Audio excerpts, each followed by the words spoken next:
So this would be my second video on sliding panels in Martin Logan electrostat speakers.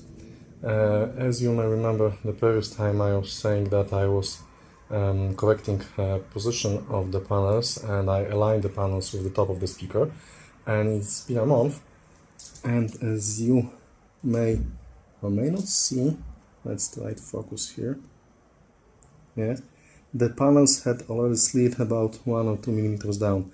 Previously, this rubber here was flush with the top of the speaker. So I was trying to preserve as much of original parts as possible, including velcro tapes, self-adhesive velcro tapes that Martin Logan had used. But it seems now it's time to replace them with a set of new velcro tapes that I have here, and I'll be cutting them to replace the old ones. How should I proceed? The panels, in order to get to the the speakers, in order to get to the panels, should be placed horizontally, but the speaker terminals will not allow for that, and I do not want to damage them. So I will use the book. After so many years, this book has another use. So the idea is to move the speaker like that. Sorry. Okay. Hop. Up you go. And now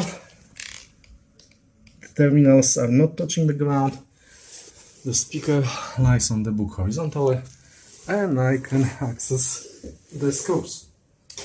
The screws that are placed here. As you may remember, they have square holes, so it may be a problem to unscrew them, but I found out that flat screwdriver going like that will do the job. So right now I'm going to unscrew this plastic mountings, and I'll show you afterwards how the velcro mountings are looking like.